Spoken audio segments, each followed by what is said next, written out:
So, today's episode, I've got something a little bit different. I'm really thrilled to say that James Aldridge has joined me. And James actually works in account management, but in a completely different industry. And I thought how exciting it would be to have someone from a completely different industry to give us a perspective on account management, to see what we can learn from other industries. So, James Aldridge, he works in the software industry and he looks after accounts in the telco space. So, James, would you mind spending a few minutes just talking about your role and how you actually got into account management? Hi, yeah, thanks, Jenny. So I'm a major account director. I've been selling software and being an account manager in effect for 21 years now.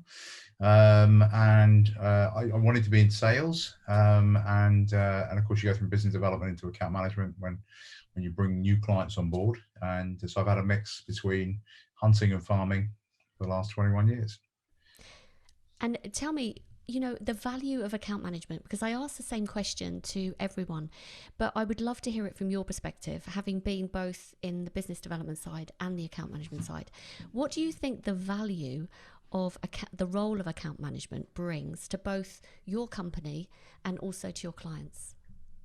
Well, I think that I don't really honestly see a huge amount of difference between business development and account management. I think that part of what you're doing as a looking after a client is to extend your network anyway, which is very similar in the way that you do it within a new account, and how you establish the relationship between your company and yourself and the client as well is a kind of a reflection of within the pre-sales process of how it should be within the post-sales process as well. So the value I bring to my clients, is a knowledge, expertise within the platform that we support and sell the service, also within the industry, but also as a conduit into other organizations as well.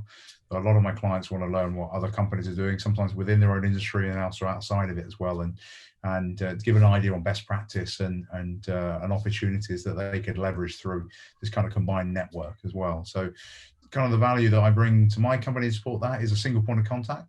I have access to some of the best people in my industry that work for my company, that support me. I'm very lucky in that base as well. And they are always a professional reflection upon the company, but more importantly on me as an individual and my integrity to that organization. Because ultimately, within business development, people buy from people, and through account management, that trust is sort of elongated through the life cycle of having a client. You said something really interesting to me before we had this interview, which was your values. And you said it's really important for me to align my personal values with the values of the company I'm working for. Can you finish off that story? Because I thought it was such a powerful thing to say, and you started off by saying that it was the most important thing for you. Why is that important? Yeah, it is. I think through your career, the one thing that follows you is the reflection of your behavior through each of your clients, and the value you really bring is your network. So everybody that works with me and for me on the support of my clients, I say that these are your clients. Well, these are your contacts, and how you define yourself is a reflection on the values of you and an individual. If there's a misalignment between my company values and how we behave and me personally, then it becomes an integrity issue. And it won't just sit with that company, it sits with the individual as well. So yeah, values are 70% of the reason why I work for a particular organization are the values match between what I believe is important. And of course, you align them to the client as well. And that's why business development and account management are not that different, because it's a continuation of it. So the company feels that they can work with individuals primarily. They believe the platform that we support and sell is the best in the market and meets their requirements.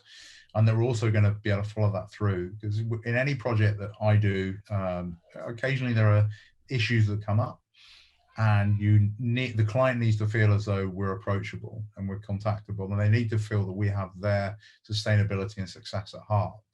And that is really at the heart of the core values. We say customer first in everything we do. We also talk about white gloves experience, making sure that at every point of contact within my organization of how we engage and interact has to be a certain level of dedication and quality, and it has to reflect the values of that company. Primarily, authenticity for me is the most important thing. We talk about being your true self. you can't fake it. It's you can't fake passion, you can't fake enthusiasm. You're either enthusiastic for what you're supporting and what you're selling, or you're enthusiastic to work with the client that you're working with, and you're enthusiastic in the role that you've got. And again, making sure that at the core of that is your values is the most important thing for me personally, and the reason why I choose in my career who I've worked for. There's a couple of things that I want to pull out there which were really interesting for me. The first thing you said, which I think is going to resonate with a lot of people listening, is I also bring the value of my network. Just the first part of the question really is, how proactive were you and have you been in networking, and how do you network? Okay, yeah. Honestly, everything. So before I joined my current company, I worked for a company called Anaplan, and before that was Oracle, and before that SAP. So I worked for big organizations that will already have an established brand within a particular organization. And when you join a smaller company and you're starting to reach out, you realize in part that the value you had previously as being part of a big company like Oracle doesn't exist anymore. So you really need to reestablish your customer brand. And that is through the network. So there's a lot of pressure on people at the moment, especially during how do you get access? How do you reach out to people? Because you can't call up an office. Cold calling is completely unacceptable in my view. If you're calling someone's personal mobile, that on LinkedIn you can get access to people's mobiles. There are companies that will gather people's personal mobiles, but for me, it doesn't reflect the ethics of how I manage it. So I do it through referrals. I do it through referrals with the partners that we work with, the GSIs, or I do it through other companies that I work with, or people that I know already. So these days, everybody knows everything and everybody can find everything out. So, and I think that 80% of the sale is done before you even engage with the client. So how you represent your network and how you support your network is probably the most important thing in my role, which if I know that I'm introducing people that will add value to the clients that I'm working with, and also will support the credibility that I'm working hard to establish within there as well, then it becomes kind of a quid pro quo. We'll support each other through that journey. And the partners that I work with, like Deloitte, Accenture, EY, etc., they will help introduce me into different organizations because they know that I reflect a particular level of expertise within my field, which is a value to the clients that they're engaging with as well. And then again, it's completely aligned to what is the objectives of our companies collectively. And ultimately, I'm going to keep saying it, the sustainability of the clients, because at the moment, it's not about what are you going to plan for, what comes next. It's about the speed at which you react to it. So if I can help become a conduit into my organization to support that, and people are losing their roles as well, they're losing their jobs as well. So part of what I'm doing as well is engaging them with other companies that are looking for people, because while one industry comes down, another goes up. And technology has been pretty weathered exceptionally well. So if we can help support those individuals through that journey, it becomes a much longer career plan for myself and for them as well. With referrals, do you tend to organically sort of receive referrals, or do you actively ask for referrals where it benefits you? Yeah, there's one of the things I always try and do at the end of every meeting is there somebody else that this would be of value to? Is there somebody else that this would be useful to? Somebody else that I could speak to as well? 9 times out of 10, that's the one, and I just keep it to me. That becomes quite personal with what I do and what we do.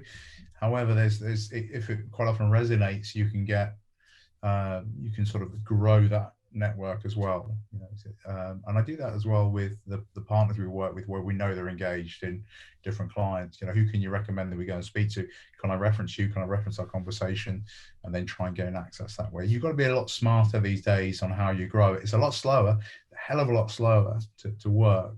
But I was lucky that because of the company I'm currently with, and I built it up for nothing, that I'm well established in that area now.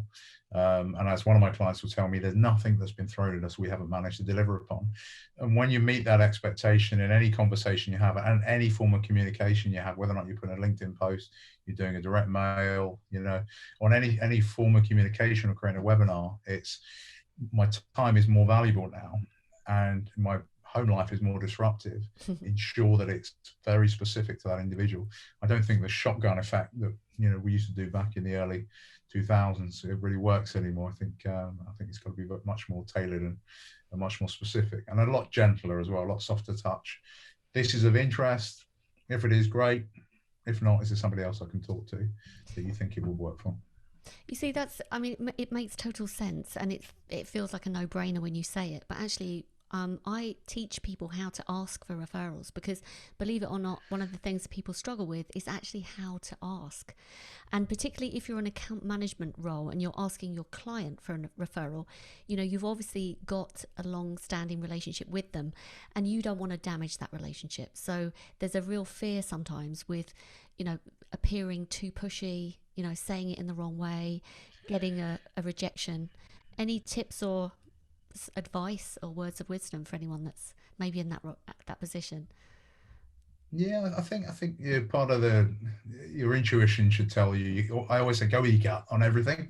If you don't feel it's the right time, then don't do it. And it's a pretty simple thing to do, but I think it's quite a British thing to do. America's much more accepting of sales and the acceptance of the role in what it is. It's always quite an embarrassing thing we believe to be involved with that. But I think as soon as you accept that there should be a level of empathy, and if you have been respectful and appreciative of the person's time, they should also understand that you're doing a role and doing a job as well.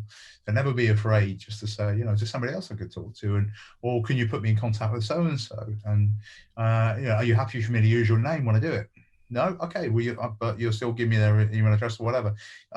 Because the way that you've reflected yourself in that first conversation should set the bar of how you reflect yourself in the next conversation.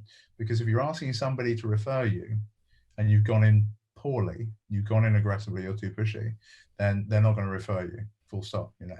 If you really want to wind up somebody in sales, then if you get a call from a headhunter that's very aggressive, you should pass the name of one of your friends or somebody you don't like and say, yeah, go get them. They're really interested in that conversation. But I think that actually for me, two things have really transformed everything. One is in my industry, SaaS, software as a service. It is easier to cancel a subscription and replace something because technology is so agile these days. Whereas when I worked at Oracle, the investment level and how complicated it was to put in place meant that you were stuck. So the renewal becomes more important. And that's why if you get a win and you get somebody that buys into it and you make them personally successful and you appreciate that there is something personal for them in it, then it becomes a no-brainer for them to make that referral and be part of that journey as well. And I know I'm sort of jumping between that first point of contact, finding the contact, reaching out, getting the project, but it's exactly the same step throughout the process, which is whether or not it's business development, account management, pre-post sales. The quality and clarity of communication is what's important. And know your subject, know the industry, know the client, and reflect yourself with a level of credibility as well. Tell me about those renewal conversations you have. Like you said, that's a really important point. And particularly if you're, what the average value of one of your accounts is approximately how much? Oh, I'm not really allowed to say, I'm afraid, but it's all publicly. It is publicly available information, but our earnings school's coming out soon, so I'm not allowed to say anything about that. But that's absolutely fine. Let's just say it's between high 6 and 7 figures between what I work with as well, but it sort of becomes, to me, the value that's realized off the back of it. So I make a very conscious effort to work with a client and get my team to work with them to help them at certain points understand what is the value of that investment, because it can be lost. You invested this much. What was your, not just your ROI, but what's your hard and soft touch value of it? So at the renewal point, if you're thinking, well, we're spending 7 figures, but we're making 10 figures back easily, or 10 plus, spending $1 million, you get 100 million back. That's a pretty good level of investment. And we can demonstrate those kind of things. So the renewal point, it shouldn't be a point of, we want it cheaper. We want the same, but for cheaper. It should be very much a point of, are we getting the value we expected out of the back of it? If we've done our job right, then the renewal becomes a no-brainer. But I always say up front in my first ever meeting, the renewal is more important than the land. If we don't get the land right, then we won't get the renewal. And for the sustainability of my company, as a shareholder in my company as well, that the renewal becomes more important because of the long-term goal. And if you get that land, then you get the opportunity, you meet expectation, you get the opportunity to grow, or what we say, expand through that journey. Then the renewal is even bigger than it started. But with a focus on the value to the client. Because if your investment level as a client there and the return you're getting there, based on whatever business case you're measuring against, then it's a no-brainer. Oh, and by the way, if you repeat that same principle across every part of your business, then your investment level doesn't accelerate as quick as that, but the savings, the incremental value do accelerate far greater as well. And often companies especially in the software industry, they don't take the time to work with a client to help them understand that. Somebody who originally invested in it leaves, somebody else comes in, we've got this stuff, we don't really understand what benefit we're getting from that, but we've always been using it. And it's such an important aspect of what we do, because when you've gone from what we used to sell, which was on-premise technology, let's make a significant investment, let's spend a year implementing it or 2 years implementing it, and we're stuck. Now you can make a reasonable investment and you can get it in place within a month or two, and you get value within the fiscal year. And we need to just continually measure ourselves against a client's expectation for value. I know I said values a lot and value, but yeah, my core values and value, monetary or intangible or tangible benefits to the client as well. That's a really good point. I've got an idea for the podcast title now. Okay. So I was thinking, actually, what you said, a lot of this comes down to the metrics that you calculate at the beginning, isn't it? Like, what is the value that we're expecting to provide to this client based on the investment they're making and what we've seen as the expected returns? And then it's about making sure that that is visible throughout the relationship, until you get to the point of renewal, because then you can prove what you've achieved for the client. So, and I think the reason I'm saying that is because sometimes in the creative industry, it's less easy to have those hard metrics at the beginning, or it's overlooked. So I think what you're saying is, to put you in a good position, you need to reflect back at those renewal moments to say, look how much we've achieved, look what we've done so far, so that the renewal becomes a decision that they make very easily. All through the journey. Just some of the projects I do, they're looking for hard benefits, but a lot of the projects also get intangible or soft benefits off the back of it, and they should never be ignored. I mean, in my view, it's productivity and efficiency gains. What can you do? What better decisions have you made after using what we're doing? How do you better support your customer? And ultimately, within the industry I support in telco, it's all about the customer journey. So the same way that I try and ensure that every touch point I have with my client is a certain pedigree, the best we can, or honesty. Let's say honesty is probably better, because there's things we can do and things we can't do. And it's better that the client knows that as early as possible as well, in the same way that they try and do the same thing as well for their customers. But if you've got 32 million or 54 million customers, that's a lot to manage and support that way. But they try and reflect every project they try and do is, how does it impact the customer? Does it give us one version of the customer? So there may not be an instantly recognizable, tangible benefit to it, a hard metric against that. A lot of them to realize after you've done it. And actually, it's one thing I do see that the Americans do very, very well in their projects. They'll if they got 10 projects, they'll kick off 10 projects. 2 of them won't work, but the other 8 would be great. A lot of the cultural difference over here is they're much more conservative with what we're going to do. If it already works, why fix it? And you've got to say, well, it doesn't need fix it, it needs improving. And there's something else that COVID's really transformed as well. It's given companies the opportunity now to think about where they're going to be in 3 years, and focus very much on what the outcome's going to be. Everything's about the outcome. How are we going to be able to put ourselves in a position to come out of this quickly? And not just within what I do, but everything around supply chain and supported networks as well are built around this as well. And the intelligent, individuals that I work with that are really thinking, well, I already understand what we do within our industry. Tell me what that industry is doing. What can we learn from that industry?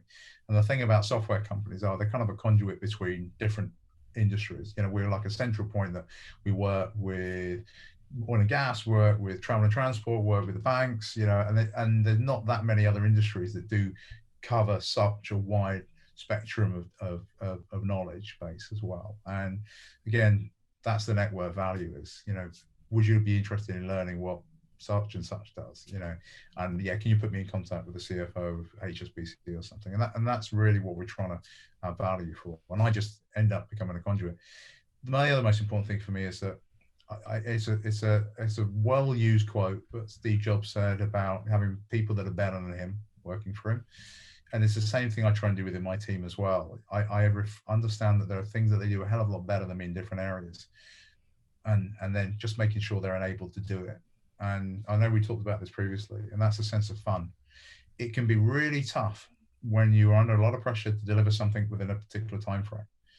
And you've done everything you can. You try to control as much as you can. And you get to a point where nothing else you can control. It's up to the client there, and it could be out of their control as well. And you have to accept that. But through that whole journey, the way you motivate internally is as important as how you motivate externally as well. And that's the sense of passion and enthusiasm. And I'm going to bounce back to values. And my team know that because I speak so passionately about the values, they're reflected. They know that no decision I'm going to make is going to be counterproductive to the client, because they don't have the targets that I have. Their interest is purely the client. My interest is my customer and my company as well, and make sure we meet our number. And, I try my best to reflect that. And, I've been very lucky and very successful in doing so. But I always say that, especially now, we may need to make decisions in the short term that are in the client's interest more than they're in our interest. So we need to balance the scales a little bit more in their favor, make them sustainable, and we'll see the benefit in the long term as well. I'd like to focus in on that, on the targets that you are set for, by your company. And also perhaps this could be tied into how you grow an account. So you've got a really good client. It's huge. You've got a team working on it.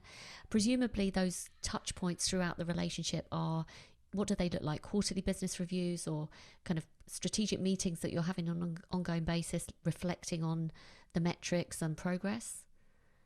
Or do you get invited to client planning meetings or C-suite conversations? Yeah, all of the above pretty much, yeah. So it depends particularly where they are within their cycle. So it's seasonal in part, that there are more important periods than others. It depends on whether or not, sorry to use the word again, that when we add value in joining that meeting and doing so, we have a role and a purpose to play. If we don't do it. There's things that be more important to do. I'm dead against meetings for the sake of meetings. Even more now that I'm at home and you can see your day be a slot of 30-minute meetings with no lunch break or anything. It becomes impossible to manage and everyone's working longer. So what we try and do is really reflect, get an agenda really tight on what we're doing and why we're doing it. But yeah, we call them all of the possible sessions that we do quite often with C-suite, which is, again, what could else we be doing? Let's use our imagination and come up with something else we could be doing. And then we pull in the relevant people from external companies that have an expertise within a particular field to support that. But the cadence is important internally as well, because I don't feel the need to be on every call that my company has with a client. I just make sure they're all aligned to the same strategy within there as well, and I trust the people that manage that and support that as well. But that can be reflected throughout the year. But a lot of what we do is we get pulled into, we want to do this, can our plan do it?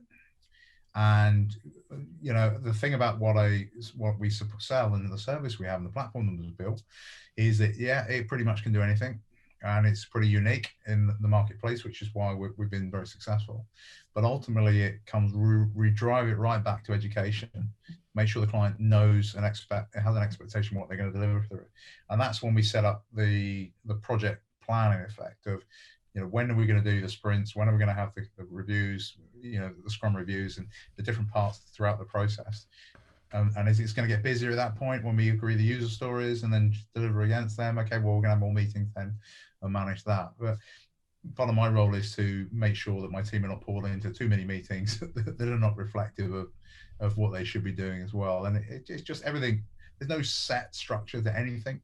It all depends on whether or not as well the client wants to have that conversation. So although, sometimes we become a bit reactive, which is absolutely fine. And we should be more reactive at this point as well. We make the recommendation. Can we have a conversation? You don't know what you're going to be talking about? Then don't do the meeting. And that's why a lot of people in my company want to talk to my clients. They want to, can we be introduced to such and such and talk about that? What do you want to talk about? No, there's no value in having that conversation with that individual. I can give you that information. So let's step away from that. And part of that's me protecting, because of course all of my colleagues can your client go and talk to this one, because we really want them to do that project. Okay, and I get that a lot, 10 times a week or something. No, that's not in my client's interest to do so. But on the back of it, one of my big clients has done a number of events in the last couple of weeks. We've delivered their project, we've delivered against expectation, and they're now talking about it. And again, that's the longer goal, which is the reference out the back of it. And that's the mass market reference. Goes on YouTube, goes on LinkedIn, goes on The Economist, all that kind of stuff now. And then anybody can see that. Oh, and guess what? Then we start getting the inbounds coming through off the back of that kind of thing. We want to find out what they did. We want to learn more how they did it. And then we go back in that journey of cadence, control, support. There's a lot. Sorry, Jenny, I've gone on a bit there. No, not at all. I'm taking notes as you're speaking, because obviously this is very relatable for an account manager that might be listening, that's working in the creative industry. And what you've said, which is really interesting, that I think we can all learn from, is how do you raise your own value for the client? And what you've said a few things, really getting under their skin and understanding what their goals are, and being quite protective of their kind of time and who gets exposure. Also, your knowledge of other industries, that must be very valuable for them when they want a perspective on how other people do it, if they've got a particular challenge or problem. Also, your expertise, because you've built up an expertise in one particular area, which is obviously very valuable. And then the value of your network. Who do you know? Who can you bring to the table? Who can you introduce us to that could also, you said, I'm bringing in other experts because I can see that they can lend some additional value. So I think, everything that you're saying here is very relatable for our industry as well. And there's perhaps sparks some ideas for other people to think about what they could be doing differently to make themselves more valuable. Yeah, honestly, I don't really see any, if we base it as sales, I don't see any difference in any industry or anything you're doing. I think,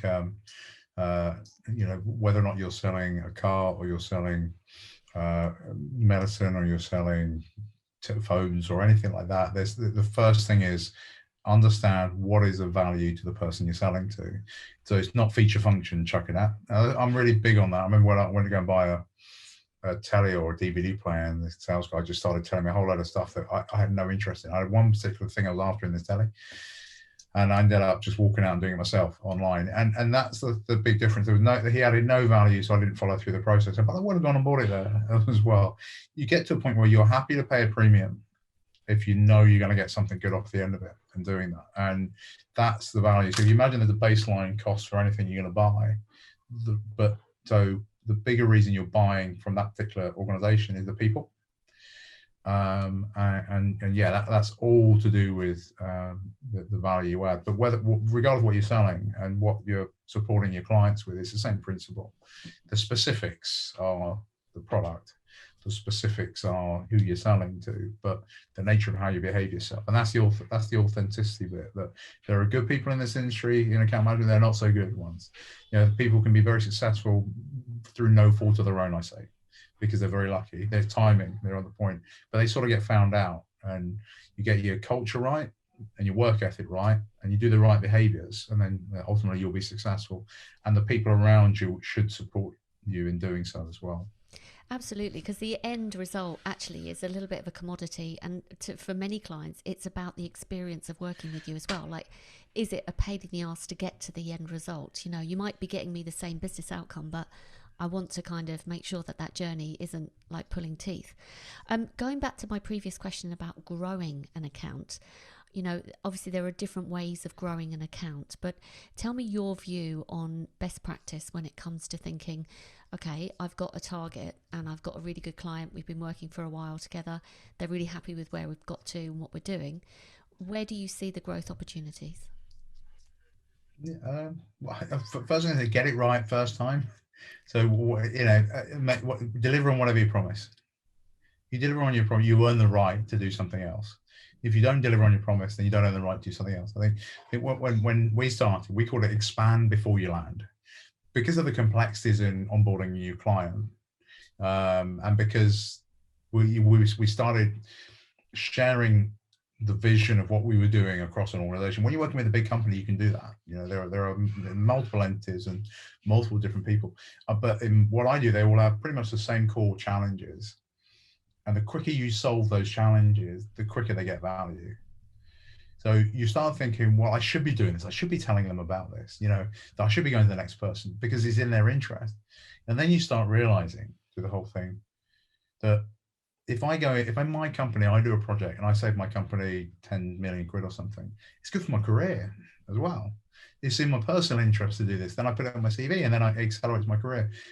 And then you start realizing that this is the bit you can't fake, which is if you really believe in what you're doing, then your next thing is, it's kind of like your duty to try and help the people that you're working with to be more successful. And they will make their company more successful. And in doing so, their careers will be more successful. So some of the people I've worked with initially are now have moved on to much bigger, better things off the back of it, which is great because that's my ultimate goal. Because if they've helped me become successful and I've helped them become successful, if I recommend they do a project and it fails, then it goes completely the other way. And so that's part of the truth and honest self you have and the project you're doing. And you only know that if you know what you're doing. So how do you expand from what you're doing? Get it right. Have the confidence from the people that you work with to tell you it's going to work. And again, that's what I do. I have a chap that works with me. He's incredibly skilled, incredibly knowledgeable. He keeps me in check, which is, I say to him, will this work? And if he says yes, then we know it will work. And he's got that level of credibility. And if it does, then we'll deliver against it. And if I see any point of failure through that process, then I've got to be on it quick. And that's the internal cadence that we manage as well. And you get it right, and then you expand successfully. And then you'll see that renewal's bigger, which means that, you think, oh, it's much bigger, so it's a greater risk. No, it shouldn't be a greater risk. If you've done the right things, the client sees the value and they will continue and they want to do more. Oh, and by the way, that person you sold to has now gone to the other company. They've now recommended us as well. If you look at the growth rate of my company in the last 10 years, we went from nothing in a shed in York, was where the technology platform was written by a chap that I've known for 20 years and a guy that I worked with when I first ever started, an ex-New Zealand SAS captain who became, started this company again. We're now listed on the US Stock Exchange. I forget our latest valuation, but it must be well over 8-9 billion as well. So I was employee number 243. In 6 years, we're now over 2,000, 2,500, 3,000. And the growth, the hyper growth that we go through. And of course, when you grow and you're more successful, the risks are even greater because you could lose focus, because you could lose the reason why you became successful in the first place. And the reason you became successful in the first place is because you met the client's expectations and they recommended you. And they recommended you internally and they recommend you externally. And they brought you with them on their career. And when they started with another company, they brought you with them. Not the, sometimes the company, but what I see is they come to me. They reach out to me, James, I'm now at this place. Can you come and have a conversation? Yeah, love to. No, I don't look after that client quite often, so it makes somebody else successful. But as we all should be shareholders in our companies, either materially or, the fact that we're employed by them as well, it's our duty to then support that growth continually as well. That's a very, very inspiring story. I mean, what you've also said is that you're continually solving challenges for clients, coming up with solutions, making sure that they work, and then presenting them. So it sounds like you're continually adding value. The other thing I want to ask you is, given that your company's grown so fast and so phenomenally well, how do you make sure during that hypergrowth that you do make sure that you get the right people on in your team, that they're all following the same lead as you've just explained about making sure the ethics and values are aligned? I mean, how do you make sure that happens? You referred to it earlier on, actually, with were you doing internal training to make sure that each level is? Yeah, enablement, we call it, and again. And we do a buddy system as well. We buddy people up with other people so they can learn from them as well. But I think either it's very difficult because the culture of the company you think is set really up for us in the US as well. That's where the values are. and quite often sales has a very different culture from the rest of the company. So you rely on your management structure to reflect that as well and manage downwards to support that. So all I can do is protect my little franchise, my little ecosystem, and the communication between my company and the clients that I've introduced into my company. And that makes it a bit different. It becomes quite personal when you do that. So the evolution of account management from business development to account management is that it's different when you inherit something, because it's an opportunity to be better than the person before, but it's also an opportunity to be not as good as the person before. With me, it's that thing, well, James has been with us for 6 years. He knows us. It becomes more of a challenge when somebody else comes in, because they'll lose a little bit of the feeling they can just pick up the phone and know instantly what's going on. So I can only do that. And, there will always be points where somebody will come in and they will have their own view because of how they worked previously at a different company. And it will change. I talked earlier on about the external brand. That's the bit that's valuable to me. My previous company was all about the internal brand. And some people that come from very big companies come in with their internal, you've got to build your internal brand and focus on your internal brand. That's where you manage upwards, not managing downwards. I try and make sure that I'm supporting downwards, because if they're doing what they should be doing, then it's a good reflection on me as well. And that's that fundamentally of how I see any level of account management. But I've got people, I don't say they work for me, they work with me, and they very much do, because they have different reporting lines as well. But culturally, as a company grows, you're not going to be able to do it, unfortunately.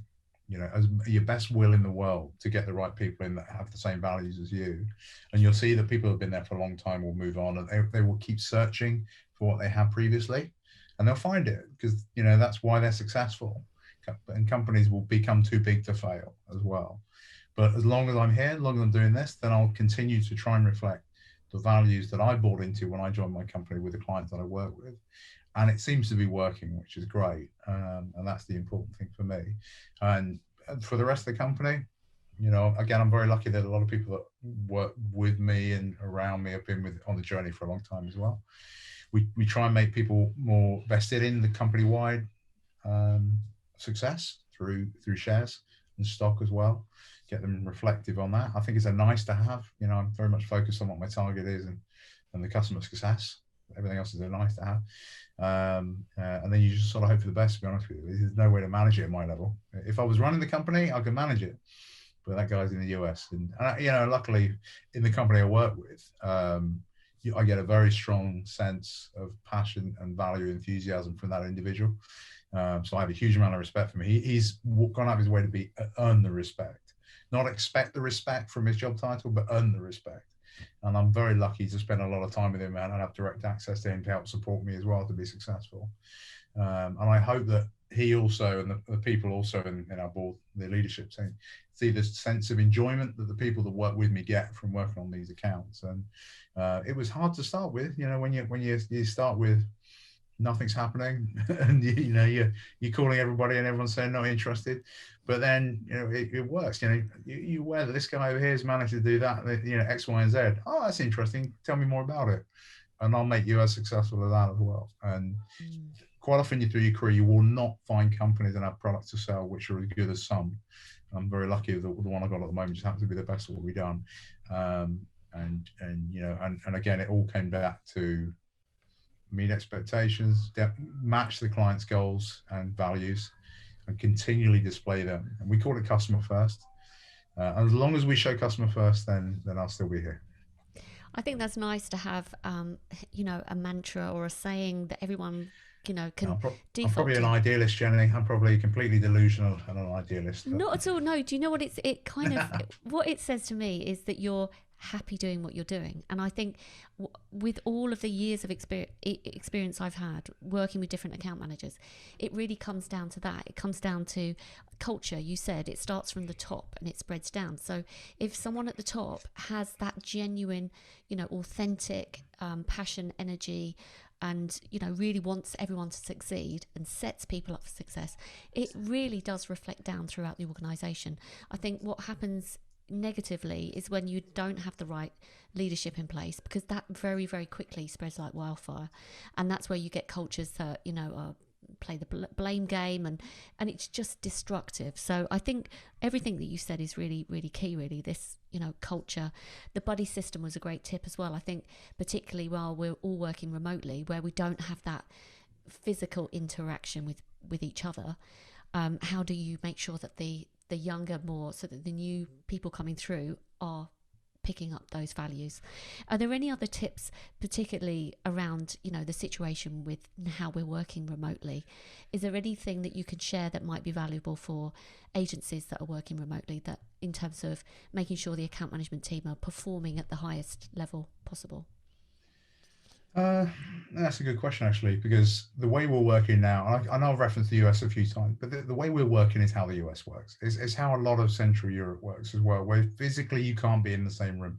We're sort of blessed in the UK, the fact that you can pretty much travel anywhere within a day easily to get to meet. And the old view of you've got to shake someone's hand and look them in the eye. No one makes eye contact anymore this way. We're all looking at ourselves, or we're looking away from the camera. That becomes very difficult. I think it increases the value on written communication and clarity, and thinking, what would you want to receive and how would you want to read it? Because I get a lot of, my junk mailbox has gone through the roof with material I'm receiving as well. And what a waste of someone's time to do that.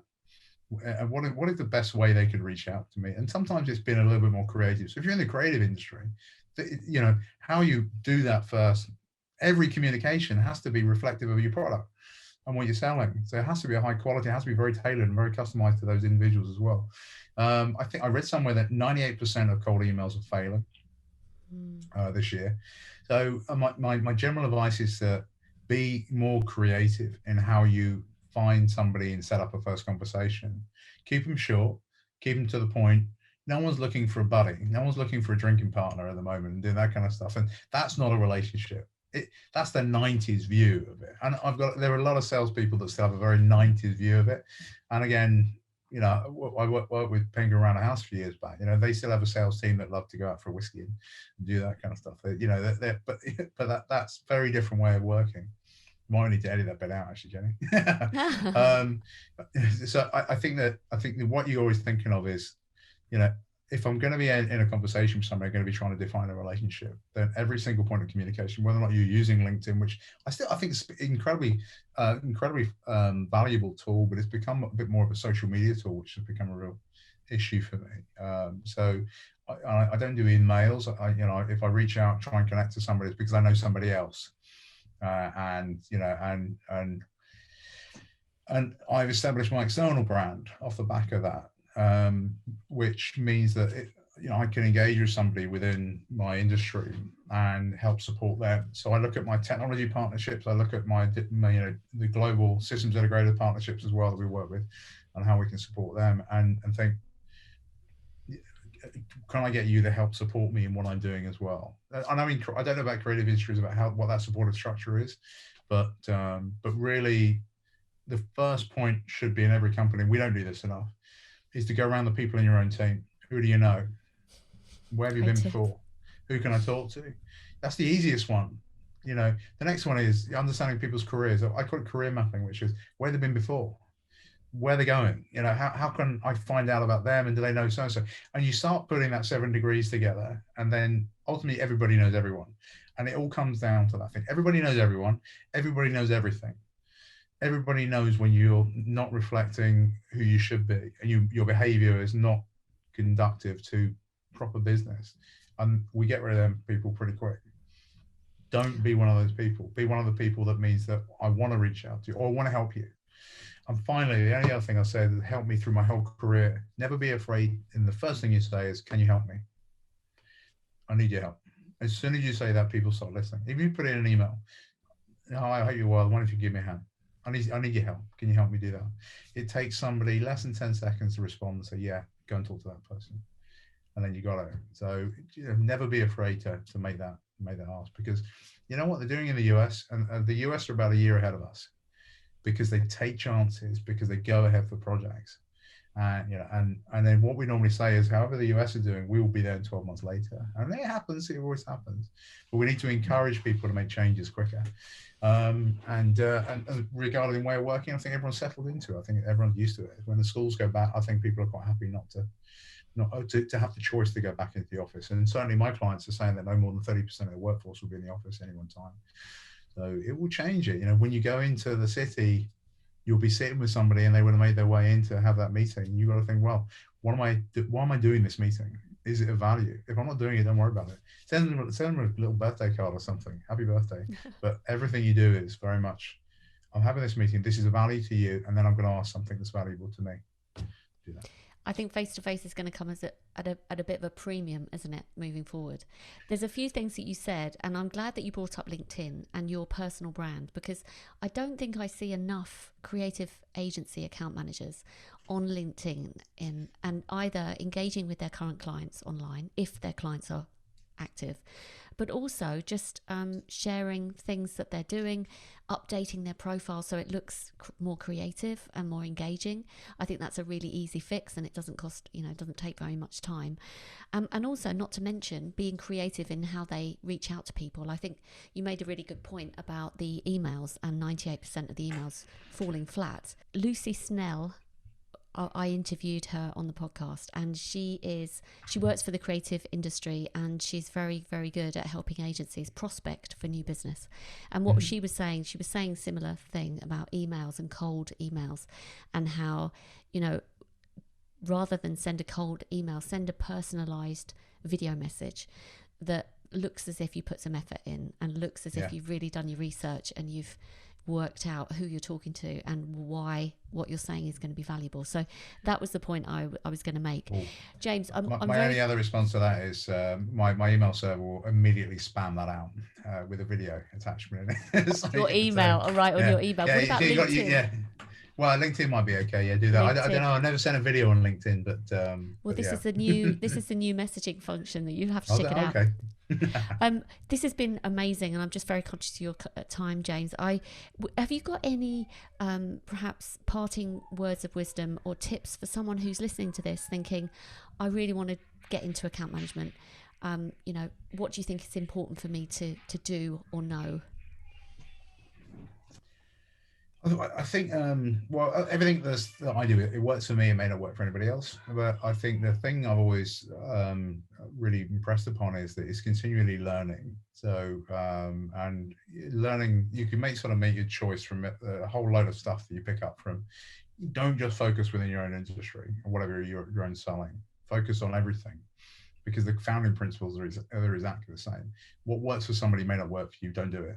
Don't be told you need to do something because it's the way of working. And there are a lot of sales methodologies that do that. This is the important thing to slice up. And the best thing about doing all those sales training that I've been on is I take elements of them that will work for me.